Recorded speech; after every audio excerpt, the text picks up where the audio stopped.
members and the Gaishain were allowed inside. The two maidens standing guard at the tall bronze doors flashed maiden hand talk at one another, cutting their eyes in his direction as he came through the columns, then shared a small grin. He wished he knew what they had said. Even in as dry a land as the waste, bronze would tarnish with enough time, but Gaishain had polished these doors until they looked new-made. They stood wide open, and the pair of guards made no move to hinder him as he walked through, Adolin and the others on his heels. The wide, white-tiled corridors and great rooms inside were full of maidens sitting about on bright cushions, talking, tending to weapons, playing cat's cradle or stones or thousand flowers, an Aiu game that involved laying out patterns of flat bits of stone carved with what seemed 100 different symbols. Of course, a profusion of Gaishain moved smoothly about their chores, cleaning, serving, mending, seeing to oil lamps that ranged from simple glazed pottery to gilded loot from somewhere to the tall stand lamps that had been found in the city. In most rooms, carpets and bright tapestries covered the floors and walls in nearly as many patterns and styles as there were carpets and tapestries. The walls and ceilings themselves were mosaics of forests and rivers and skies that had never been seen in the waste. Young or old, the maidens smiled when they saw him, and some nodded familiarly, or even patted his shoulder. Others called out, asking how he was. Had he eaten? Would he like the Gaishain to bring him wine or water? He responded briefly, though with answering smiles. He was well, and neither thirsty or hungry. He kept walking, not even slowing when he spoke. Slowing would lead inevitably to stopping, and he was not up to that tonight. Father Aizmai had adopted him, after a fashion. Some treated him as a son, others as a brother. Age seemed not to come into it. Women with white in their hair might talk to him as a brother over tea, while maidens no more than a year older than he tried to make sure he wore the proper clothes for the heat. There was no avoiding the mothering. They simply did it, and he could not see how to make them stop, short of using the power against the whole lot of them. He had thought of trying to have another society provide his guards, Shane and Thal, the Stone Dogs perhaps, or Ethan Dor, the Red Shields. Ruark had been a Red Shield before becoming chief. Only, what reason could he possibly give? Not the truth, certainly. Just thinking about explaining that to Ruark and the others made him uncomfortable. Aiel humor being what it was, even sour old Han would likely break his ribs laughing.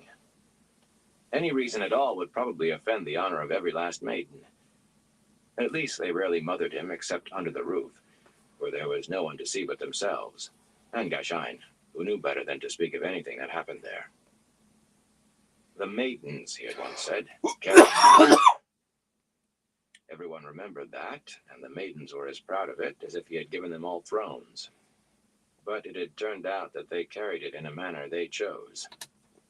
Adolin and the other four left him to join their friends, but he was hardly alone as he climbed higher in the building, along curving flights of wide white stairs. He had to answer the same questions at practically every step. No, he was not hungry. Yes, he knew he was not used to the heat yet, and no, he had not spent too much time in the sun.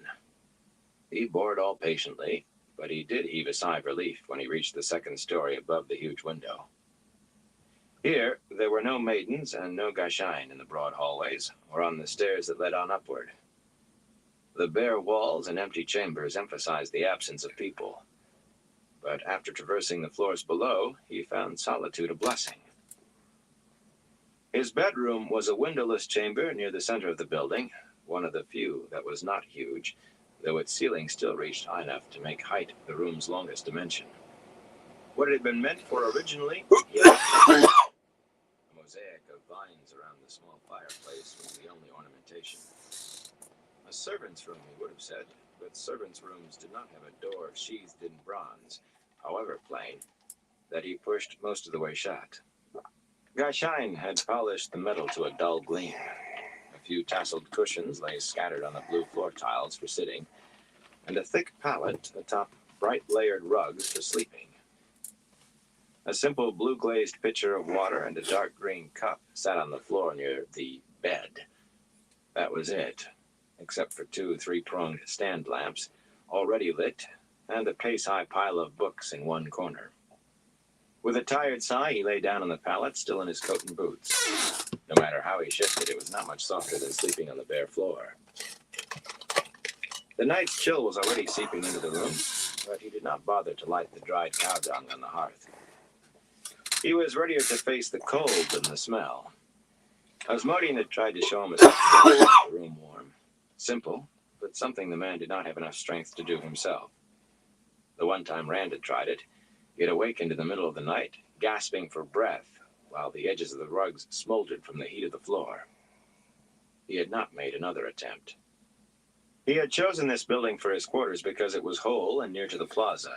Its great high ceilings gave a semblance of coolness, even to the hottest part of the day, and its thick walls kept out the worst of the cold at night. It had not been the roof of the maidens then, of course. One morning he simply awakened to find it so. Maidens in every room on the first 2 floors, and their guards on the doors. It had taken him a while to realize that they intended the building for their society's roof in Rudian, yet expected him to continue to stay in it. In fact, they were ready to move the roof wherever he went. That was why he had to meet the clan chiefs elsewhere. What he had to manage was to make the maidens agree to stay below the floor where he slept. That had amused them all no end. Even the Ka Karn is not a king, he reminded himself wryly. Twice already he had moved upward as the numbers of maidens increased. Idly, he tried to calculate how many more could come in before he was sleeping on the roof. That was better than remembering how he had let Moraine get under his skin. He had not met him until the day the Aiel moved. He knew exactly how to manipulate his emotions.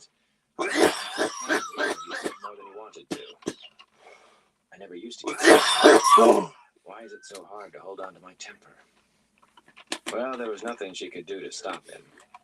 He did not think there was. He had to remember to be careful around her.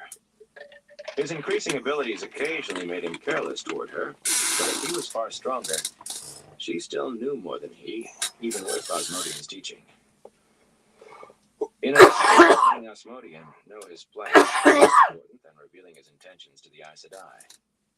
To Moraine, he's still just a shepherd she can use for the tower's ends. But to Asmodean, I'm the only branch he can hold on to. Strange to think he could probably trust Forsaken more than he could Moraine. Not that he could trust either very far. Asmodean.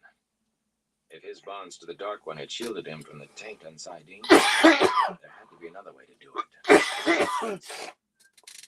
The trouble was that before they went over to the Shadow, the Forsaken had been among the most powerful Aes Sedai in the ancient legends, when things the White Tower never did were commonplace. If Asmodean did not know a way, it probably did not exist. It has to. There has to be something. I'm not going to just sit still until I go mad and die. That was plain foolish. Prophecy had made a rendezvous for him at Sheol Ghul. When, he did not know.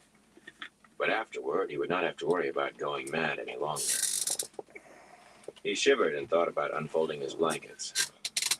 The faint sound of old footsteps in the hall. I told them, if they can't... The woman who pushed open the door, her arms full of thick wool blankets, was not anyone he had paused just inside the room to regard him with cool blue-green eyes.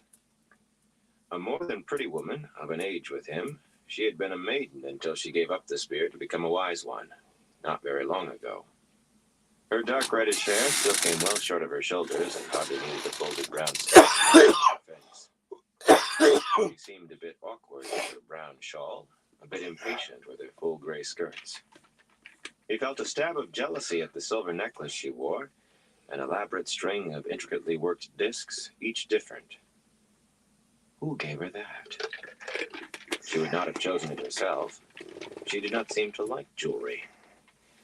The only other piece she wore was a wide ivory bracelet carved in finely detailed roses. He had given her that, and he was not sure she had forgiven him. It was to be jealous in any case. I haven't seen you in 10 days, he said. I thought the wise ones would have tied you to my arm once they found out I'd blocked them out of my dreams. Osmodian had been amused at the first thing he wanted to learn, and then frustrated at how long Rand took to learn it. I have my training to do, Rand al'Thor. She would be one of the few wise ones who could channel. That was part of what she was being taught. I am not one of your wetlander women to stand about so you can look at me whenever you wish. Despite knowing Egwene, she had an oddly wrong-headed view of what she called wetlander women, and of wetlanders in general. They are not pleased at what you have done. She met Bill and Elaine, the three wise who were teaching her and trying to watch him. Avienda shook her head ruefully. They were especially not pleased that I had let you know they were walking in the house. You told them, but you didn't really say anything. I figured it out myself, and I would have if you hadn't let a hint slip out. Avienda told me they could speak to people in their dreams. It was only a step from that. Would you have had me dishonor myself further? Her voice was level enough, but her eyes could have started the fire laid on the hearth. I will not dishonor myself for you or any man. I gave you the trail to follow, and I will not deny my shame. I should have let you freeze. She threw the blankets right on top of his head. He pulled them off and laid them beside him on the pallet while trying to think of what to say. It was Giotto again. The woman was as prickly as a thorn bush. Supposedly, she had been given the task of Aiel customs, a true job, to spy on him for the wise ones. Dishonor was attached to spying among Aiel. Apparently, it did not extend to the wise ones. They knew he knew, but for some reason it did not seem to concern them. And as long as they were willing to let matters remain as they were, so was he. Avienda was not a very good spy. Almost never tried to find out anything. And her own temper got in the way of making him angry or guilty, the way Martin did. For another, she was actually sometimes when she forgot to keep quiet. At least it was that Amis and the others were set to watch him. If it was not she, it would be someone else, and he would be constantly wondering who. Besides, she was never wary around him. Mat, Egwene, even Moiraine, sometimes looked at him with eyes that saw the dragon reborn, or at least the danger of a man who could channel. The clan chiefs and the wise ones saw he who comes at the dawn. The man prophesied to break the Aiel like dried twigs. If they did not fear him, they still sometimes treated him like a red adder they had to live with. Whatever Avienda saw, it never stopped her being scathing whenever she chose, which was most of the time. An odd sort of comfort, but compared to the rest, it was a comfort nonetheless. He had missed her. He had even picked flowers from some of the spiny plants around Rudion, bloodying his fingers until he realized he could use the power, and sent them to her half a dozen times. The maidens had carried the blossoms themselves instead of sending Gaishain. She had never acknowledged them, of course. Thank you, he said finally, touching the blankets. They seemed a safe subject. I suppose you can't have too many in the nights here. And Nyla asked me to bring them to you when she found out I was here to see you. Her lips twitched in the beginnings of an amused smile. A number of the Spear Sisters were worried that you might not be warm enough. I am to see that you light your fire tonight. You didn't last night. Rand felt his cheeks coloring. She knew. Well, she would, wouldn't she? The bloody maidens may not tell her everything anymore, but they don't bother to keep anything from her either. Why did you want to see me? To his surprise, she folded her arms beneath her breasts and paced the short length of the room twice before stopping to glare at him. This was not a regard gift, she said accusingly, shaking the bracelet at him. You admitted much. True, although he thought she might have put a knife in his ribs had he not conceded it. It was simply a fool gift from a man who did not know or care what the Spear Sisters might think. Well, this has no meaning either. She pulled something from her pouch and tossed it onto the pallet beside him. It cancels debt between us. Rand picked up what she had thrown and turned it over in his hands. A belt buckle in the shape of a dragon, ornately made of good steel and inlaid with gold. Thank you. It's beautiful. Avienda, there is no debt to cancel. If you will not take it against my debt, she said firmly, then throw it away. I will find something else to repay you. It is only a trinket. Hardly a trinket. You must have had this made. Do not think that means anything, Rand al'Thor. When I gave up the spear, my spear, my knife, unconsciously her hand brushed her belt, where that long-bladed knife used to hang. Even the points of my arrows were taken from me and handed to a smith to make simple things to give away. Most I gave to friends, but the wise ones had me name the 3 men and 3 women I most hated. And I was told to give each of them a gift made from my weapons with my own hands. Gare says it teaches humility. Straight-backed and glaring, biting off each word, she looked and sounded anything but humble. So you will not think that means anything. It means nothing, he said, nodding sadly. Not that he wanted it to mean anything, really, but it would have been pleasing to think she might be beginning to see him as a friend. It was plain foolish to feel jealousy over her. I wonder who gave it to her. Avienda, was I one of those you hate so much? Yes, Rand al'Thor. She suddenly sounded hoarse. For a moment, she turned her face away, eyes shut and quivering. I hate you with all my heart. I do. And I always will. He did not bother to ask why. Once he had asked her why she disliked him and practically had his nose snapped off. She had not told him, though. But this was more than a dislike she sometimes seemed to forget. If you really hate me, he said reluctantly, I will ask the wise ones to send someone else to teach me. No! But if you... No! If anything, her denial was even more fierce this time. She planted her fists on her hips and lectured as if she meant to drive every word home in his heart. Even if the wise ones allowed me to stop, I have toll, obligation, and duty to my near sister Elaine to watch you for her. You belong to her, Rand al'Thor. To her and no other woman. Remember that.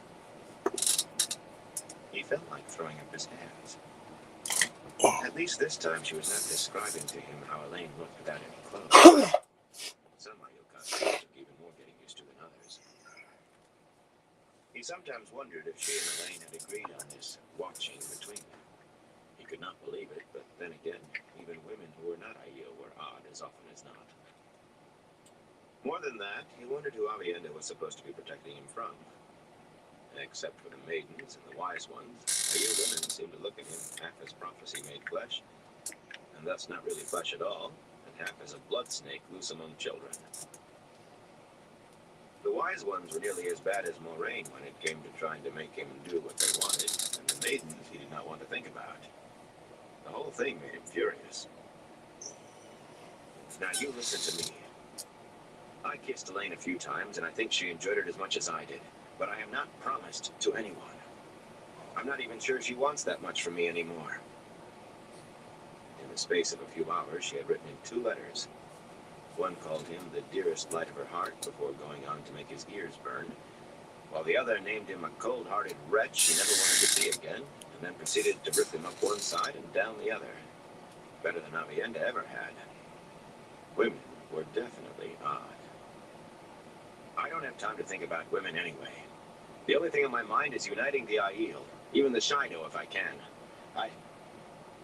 He cut off with a groan, as the very last woman he could have hoped for swayed into the room in a clatter of jewelry, carrying a silver tray with a blown glass flagon of wine and 2 silver cups. A diaphanous red silk scarf wrapped around Descendra's head did nothing to hide her palely beautiful heart-shaped face. Her long dark hair and dark eyes never belonged to any Aiel. Her full pouting lips were curved enticingly until she saw Avienda. Then the smile faded to a sickly thing. Aside from the scarf, she had on a dozen or more necklaces of gold and ivory, some set with pearls or polished gems. As many bracelets weighted each wrist, and even more bunched around her ankles. That was it. She wore not another thing. He made himself keep his eyes strictly on her face, but even so his cheeks felt hot. Avienda looked like a thunderhead about to spit lightning. Essendra like a woman who had just learned she was to be boiled alive. Rand wished he were in the pit of doom, or anywhere but there. Still, he got to his feet. He would have more authority looking down on them than the other way around. Avienda, he began, but she ignored him. Did someone send you with that? She asked coldly. Essendra opened her mouth, the intended lie plain on her face, then gulped and whispered, No. You have been warned about this, Sorda. A Sorda was a kind of rat, especially sly, according to the Aiel, and good for absolutely nothing. Its flesh was so rank that even cats seldom ate the ones they killed. Adolin thought the last time would have taught you. Essendra flinched and swayed as if about to faint. Rand gathered himself. Avienda, whether she was sent or not doesn't matter. I'm a little thirsty, and if she was kind enough to bring me wine, she should be thanked for it. Avienda glanced coolly at the 2 cups and raised her eyebrows. He took a deep breath. She should not be punished just for bringing me something to drink. He was careful not to look at the tray himself. Half the maidens under the roof must have asked if She was taken by the maidens for theft from maidens, Rand al'Thor. Avienda's voice was even colder than it had been for the other woman. You have meddled too much already in the business of Father Ismai. More than you should have been allowed. Not even the Ka'kan can thwart justice. This is no concern of yours. He grimaced and let it go. Whatever the maidens did to her, Essendra certainly had coming. Just not for this. She had entered the waste with Adnan Kadir, but Kadir had not cracked in the teeth when the maidens took her for stealing the jewelry that was now all they let her wear. It had been all Rand could do to keep her from being sent off to Shara, tethered like a goat, or else dispatched naked toward the Dragon Wall with one water bag. Watching her plead for mercy once she realized what the maidens intended, he had not been able to make himself stay out of it. Once he had killed a woman who meant to kill him, but the memory still burned. He did not think he would ever be able to do it again, even with his life in the balance. A foolish thing, with female Forsaken likely seeking his blood or worse, but there it was. And if he could not kill a woman, how could he stand by and let a woman die, even if she deserved it? That was the rub. In any land west of the Dragon Wall, Essendra would face the gallows or the headsman's block for what he knew about her. About her and Kadir, and probably most of the men, if not all. They were dark friends, and he could not expose them, not even if they were aware that he knew. If any one of them was revealed as a dark friend, Essendra endured as best she could, because even being a servant and kept naked was better than being tied hand and foot and left for the sun. But none would keep silent once Moraine had her hands on them. Aes Sedai had no more mercy for dark friends than for anyone else. She would loosen their tongues in short order. And Asmodean had come into the waste with the merchants' wagons too, just another dark friend so far as Kadir and the others knew, though one with authority. No doubt they thought he had taken service with the Dragon Reborn on orders from some still higher power. To keep his teacher, to keep Moraine from trying to kill both of them very probably, Rand had to keep their secret. Luckily, no one questioned why the Aiel kept such a close watch on the merchant and his men. Moraine thought it was the usual Aiel suspicion of outsiders in the waste, magnified by them being in Rudian. She had had to use all of her persuasion to make the Aiel let Kadir and his wagons into the city. The suspicion was there. Ruark and the other chiefs likely would have said guards even if Rand had not asked. And Kadir just seemed happy he did not have a spear through his ribs. Rand had no idea how he was going to resolve the situation, or if he could. It was a fine mess.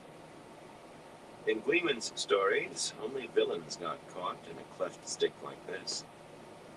Once she was sure that he was not going to try to interfere further, Avienda turned her attention back to the other woman. You may leave the wine. Cassandra half knelt gracefully to set the tray beside his palate, a peculiar grimace on her face. It took Rand a moment to recognize an attempt to smile at him without letting the Aiel woman see. And now you will run to the first maiden you can find, Avienda went on, and tell her what you have done. Run, Soda! Moaning and wringing her hands, Cassandra ran in a great rattle of jewelry. As soon as she was out of the room, Avienda rounded on him. You belong to Elaine. You have no right to try luring any woman, but especially not that one. Her? Rand gasped. You think I... Believe me, Avienda, if she were the last woman on Earth, I'd still stay as far from her as I could run. So you say, she sniffed. She has been switched 7 times, 7, for trying to sneak to your bed. She would not persist like that without some encouragement. She faces far to rise my justice, and she is no concern of even the Ka-Karn. Take that as your lesson for today on our customs. And remember, you belong to my near sister. Without letting him get a word in, she stalked out, wearing such a look that he thought Cassandra might not survive if Avienda caught up to her. Letting out a long breath, he got up long enough to put the tray and its wine in a corner of the room. He was not about to drink anything Cassandra brought him. 7 times she's tried to reach me. She must have learned that he interceded for her. No doubt, to her way of thinking, if he was willing to do that for a smoky look and a smile, what might he do for more? He shivered at the thought as much as the increasing cold. He would rather have a scorpion in his bed. If the maidens failed to convince her, he might tell her what he knew about her.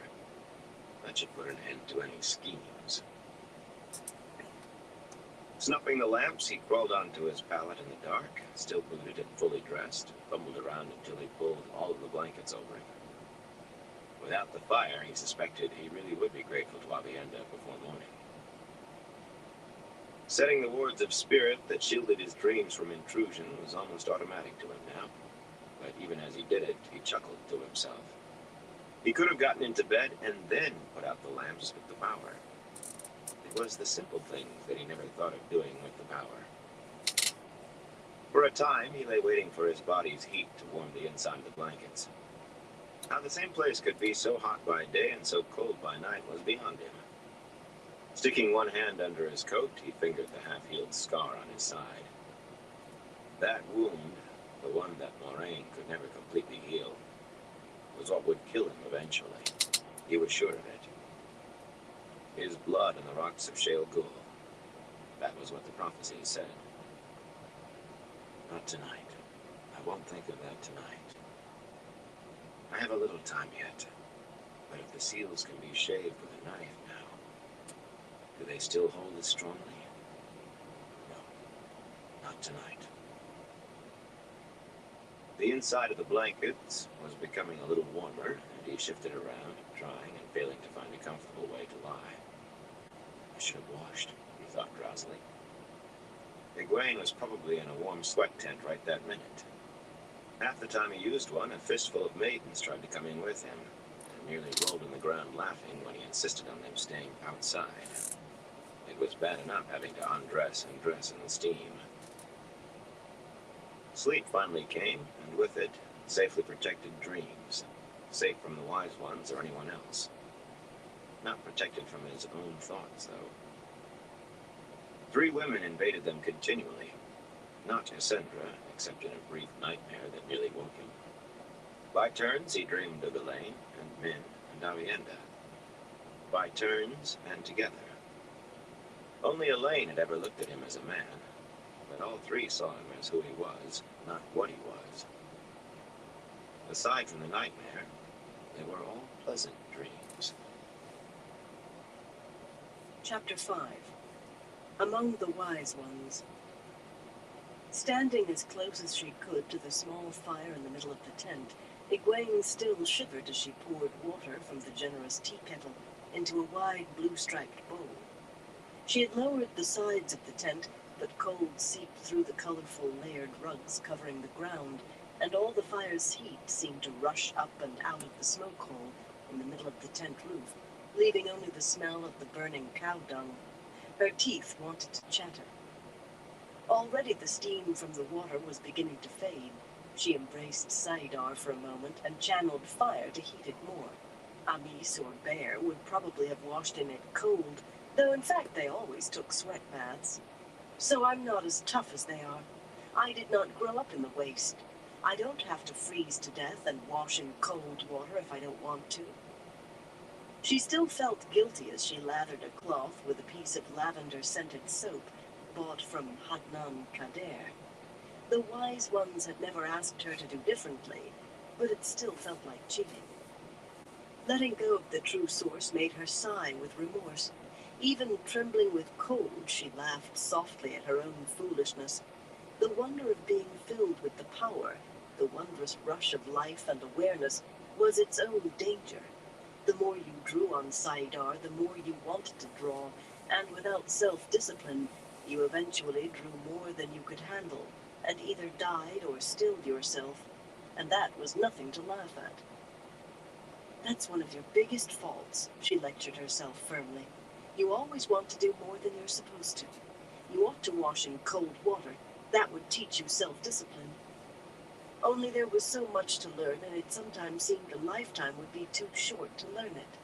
Her teachers were always so cautious, whether wise ones or Aes Sedai in the tower. It was hard to hold back when she knew that in so many ways she already outstripped them. I can do more than they realize. A blast of freezing air hit her, swirling smoke from the fire about the tent, and a woman's voice said, "If it pleases you..." Egwene jumped, yelping shrilly before managing to get out. "Shut that!" She hugged herself to stop from capering. "Get in or get out, but shut it!" All that effort to be warm, and now she was icy goosebumps from head to toe. The white-robed woman shuffled into the tent on her knees and let the tent flap drop. She kept her eyes downcast, her hands folded meekly. She would have done the same if Egwene had hit her, instead of just shouting. "If it pleases you," she said softly, "the wise one Amis sent me to bring you to the sweat tent." Wishing she could stand on top of the fire, Egwene groaned. The light burned Bear and her stubbornness. If not for the white-haired old wise one, they could be in rooms in the city instead of tents on the edge of it. I could have a room with a proper fireplace and a door. She was willing to bet that Rand did not have to put up with people wandering in on him whenever they wanted. Rand, bloody Dragonhound Thor, snaps his fingers, and the maidens jump like serpent girls. I'll wager they found him a real bed instead of a pallet on the ground. She was sure that he got a hot bath every night. The maidens probably hauled buckets of hot water up to his rooms. I'll bet they even found him a proper copper bathtub. Amis and even Melaine had been amenable to Egwene's suggestion, but Bear had put her foot down, and they actually acted like flagshine. Egwene supposed that with Rand bringing so much change, Bear wanted to hold on to as much of the earth as she could, but she wished the woman could find something else to be entrusted to. There was no thought of refusing. She had promised the wise ones to forget that she was the easy part, since she was not, and do exactly as she was told. That was the hard part. She'd been away from her long enough to become her own mistress again. But Amis had told her flatly that dream walking was dangerous even after you knew what you were about, and far more so until then. If she would not obey in the waking world, they could not trust her to obey in the dream, and they would not take the responsibility. So she did chores right along with Avienda, accepted the help with as good a grace as her master, and hopped whenever Melaine or Bear said frog, in a manner of speaking. None of them had ever seen a frog. Not that they did anything but for me to hand them their tea. No, it would be Avienda's turn to do that tonight. For a moment she considered things, but finally just bent shoes. Sturdy shoes, suitable for the waist.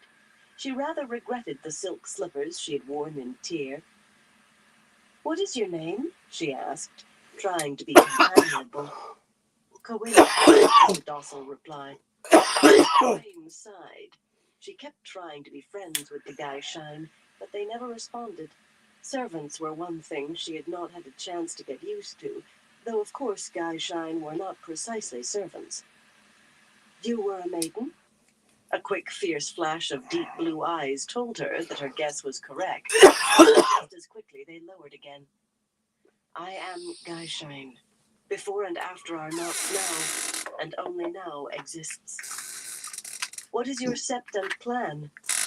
Usually there was no need to ask, not even with Geishine. "I serve the wise one Lelaine of the Goshen Aiel." Trying to choose between two cloaks, a stout brown woolen and a blue quilted silk she had purchased from Kader, the merchant had sold everything in his wagons to make room for Moiraine's freight, and at very good prices. He paused to frown at the woman. That was no proper response. She had heard that a foolish had taken some Geishine. When their year and a day was done, they simply refused to put off the robe. "When is your time up?" she asked. Coinda crouched lower, almost huddling over her knees. "But when will you be able to return to your sept, to your own hold?" "I am Geishine," the woman hoarsely told the rugs in front of her face. "If the answer displeases, punish me, but I can give no other." "Don't be silly," Egwene said sharply, "and straighten up. You aren't a toad." The white-robed woman immediately and sat there on her heels, submissively awaiting another command. That brief flare of spirit might as well never have been. Egwene took a deep breath. The woman had made her own accommodation with the bleakness. A foolish one, but nothing she could say would change it. Anyway, she was supposed to be on her way to the sweat tent, not talking with Coinda. Remembering that cold draft, she hesitated. The icy gust had made two large white blossoms resting in a shallow bowl curl partway closed. They came from a plant called a segada, a fat, leafless, leathery thing that bristled with spines. She had come on Avienda looking at them in her hands that morning. The Aiel woman had given a start when she saw her, then pushed them into Egwene's hands, saying she had picked them for her. She supposed there was enough of the maiden left in Avienda that she did not want to admit liking flowers.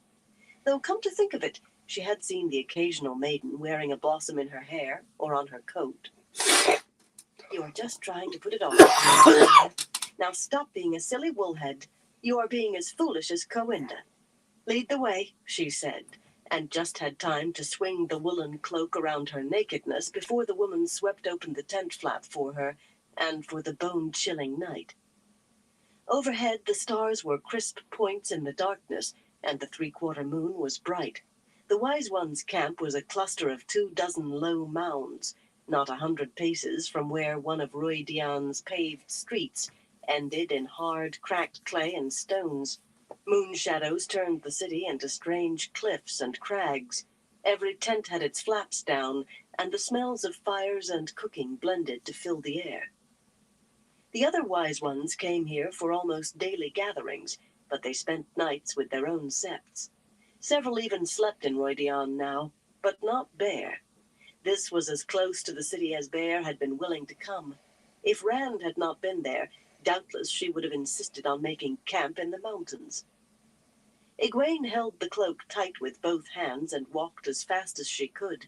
Icy tendrils curled under the cloak's bottom, swept in every time her bare legs kicked a gap open. Coinda had to pull her white robes to her knees in order to keep ahead.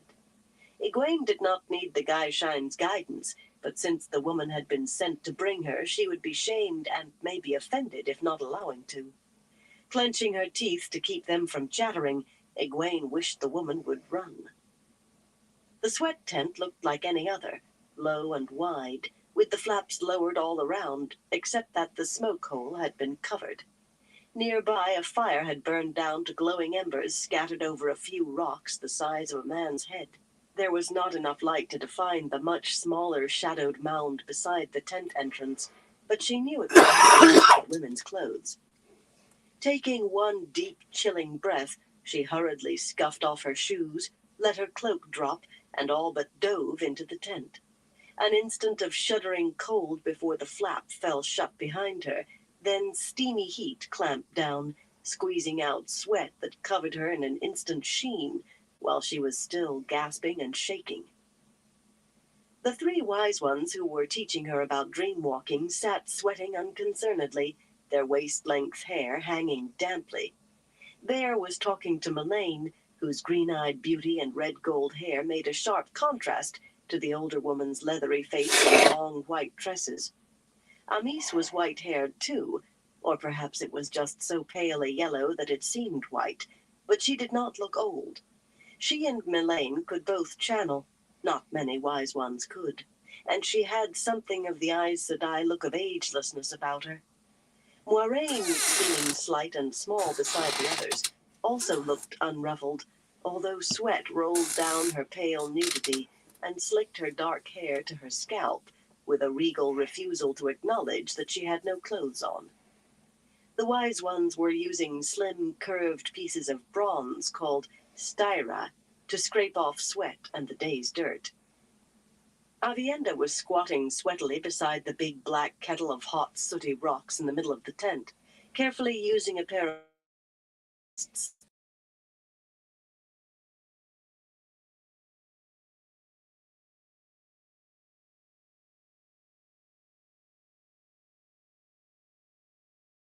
sharply at the very least.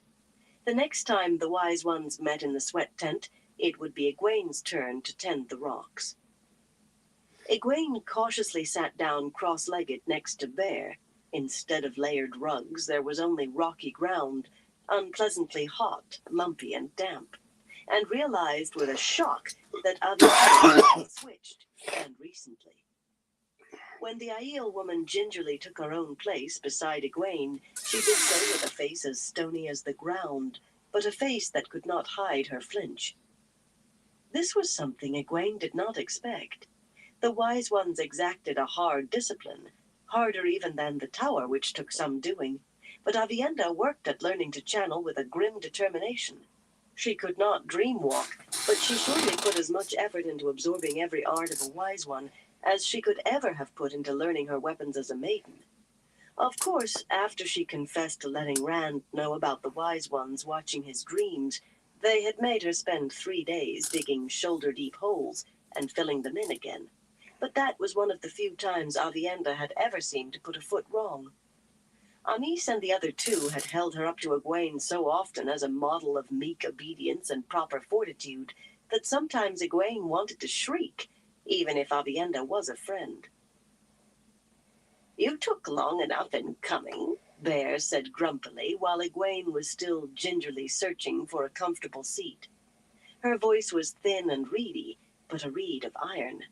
She continued to scrape her arms with a styra. "I am sorry," Egwene said. "There, that should be meek enough." Bear sniffed. "You are Aes Sedai beyond the dragon wall, but here you are yet a pupil, and a pupil does not dally. When I send for Aviendha or send her for something, she runs, even if all I want is a pin. You could do much worse than to pattern yourself after her." Flushing, Egwene tried to make her voice humble. "I will try, Bear." This was the first time a wise one had made the comparison in front of others.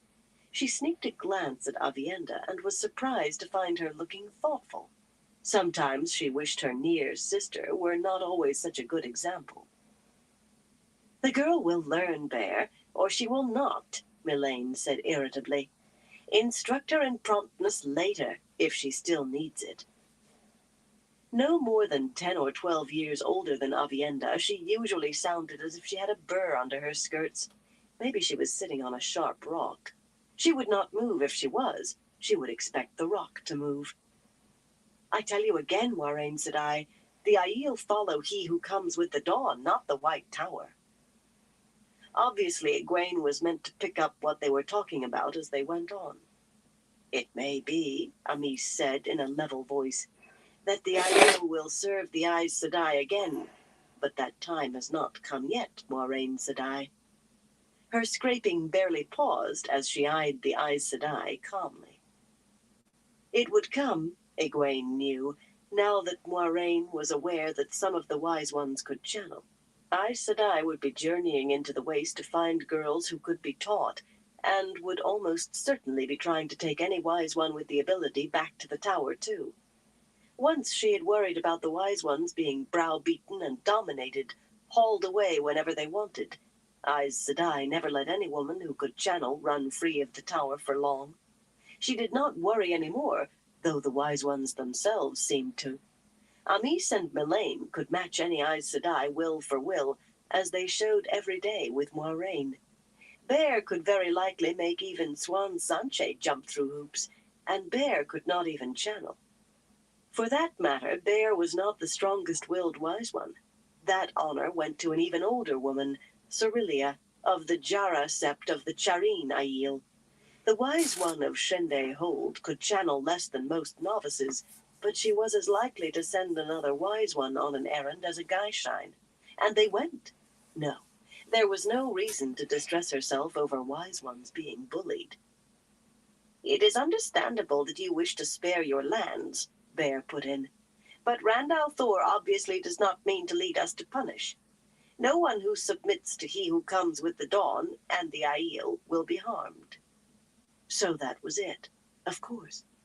"It is not only sparing lives or lands that concerns me."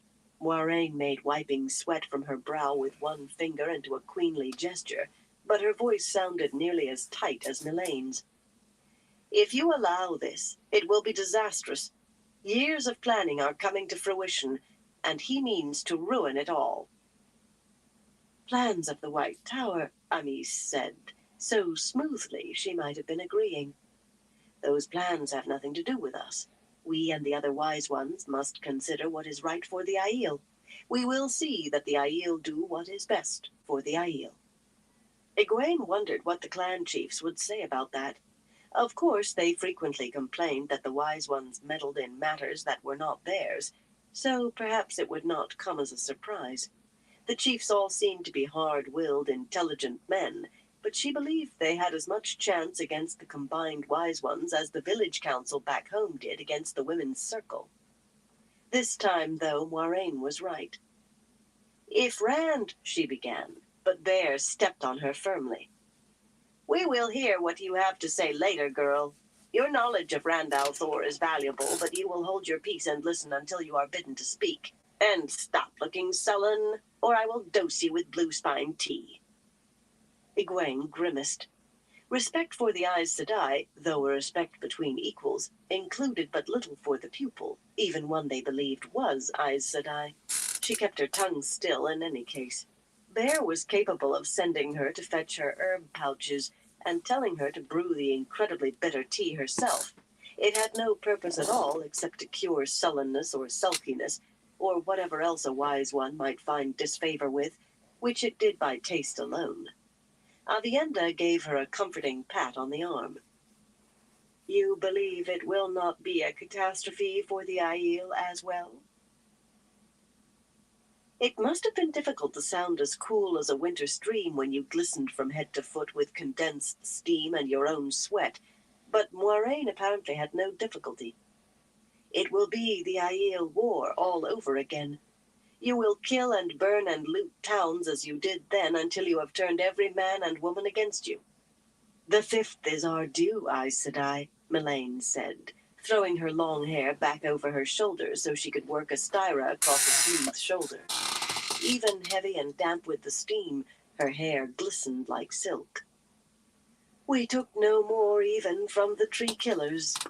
Her glance at Moiraine was too bland not to be significant. They knew she was Cairhienin. "Your kings and queens take as much in their taxes." "And when the nations turn against you?" Moiraine persisted. "In the Aiel War, the nations united turned you back. That can and will happen again, with great loss of life on both sides." "None of us fears death, Aes Sedai," Amis informed her, smiling gently as if explaining something to a child. Life is a dream from which we all must wake before we can dream again. Besides, only 4 clans crossed the Dragon Wall under Janduin. 6 are here already, and you say Rand al'Thor means to take all of the clans. The prophecy of Roydian says he will break us. The spark in Melane's green eyes could have been from Moiraine, or because she was not as resigned as she sounded. What does it matter whether it is here or beyond the Dragon Wall? You will lose him the support of every nation west of the Dragon Wall, Moiraine said. She looked as calm as ever, but an edge in her voice said she was ready to chew rocks. He must have their support. He has the support of the Aiel nation, Bear told her in that fragile, unyielding voice. She emphasized her words by gesturing with the slim metal blade. The clans have never been a nation, but now he makes us one. We will not help you turn him in this, Moiraine Sedai, Amis added just as firmly. You may leave us now, Aes Sedai, if it pleases you, Bear said.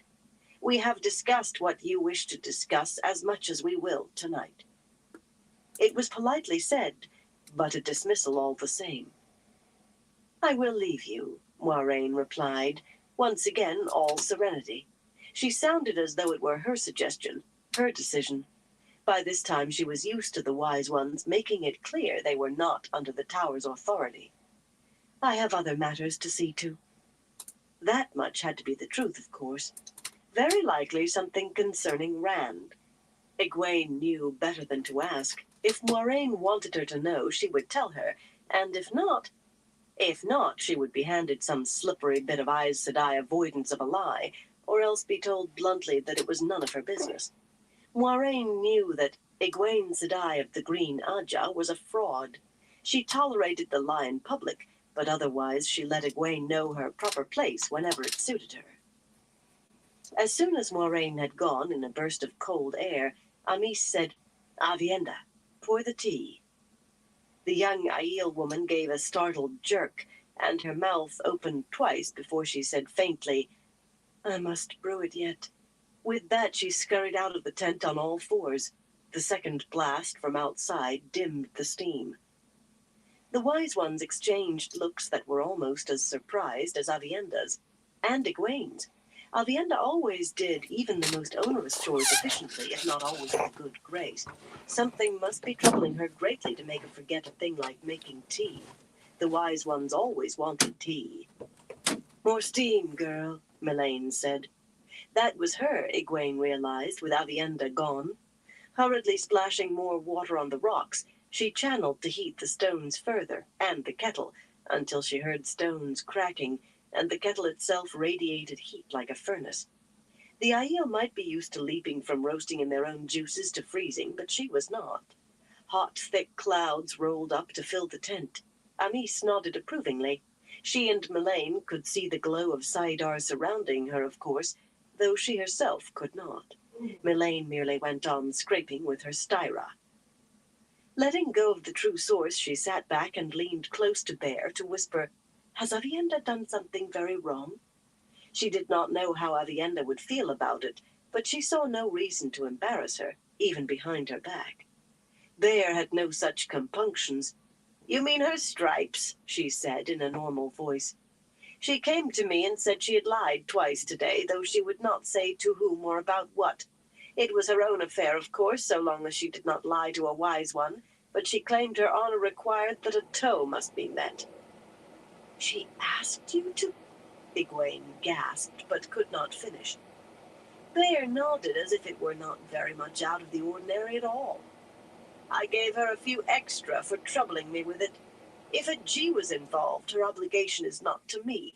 Very likely her so-called lies were nothing anyone but a far Dar-Ais Mai would worry about. Maidens, even former maidens, are sometimes as fussy as men. Amis gave her a flat look that was plain even in the thick steam. Like Avienda, Amis had been far Dar-Ais Mai before becoming a Wise One. Egwene had never met an Aiel who was not fussy about Ji et Tu, the way she saw it. But this, Aiel were all mad as loons. Apparently, Bear had already put the matter out of her mind. There are more lost ones in the threefold land than I can ever remember before, she said to the tent at large. That was what the Aiel had always called the Tinkers, the Tuatha'an. They flee the troubles beyond the Dragon Wall. The sneer in Melane's voice was clear. I have heard, Amis said slowly, that some of those who run after the bleakness have gone to the Lost Ones and asked to be taken in. A long silence followed. They knew now that the Tuatha'an had the same descent as themselves, that they had broken away before the people crossed the spine of the world into the waste, but if anything, the knowledge had only deepened their aversion. He brings change, Melaine whispered harshly into the steam. Alright, everyone, probably call into this life right now. I want to thank everyone for stopping by. Everyone keeps stopping by. Appreciate all y'all's support. Till next time, everyone. Y'all stay safe out there.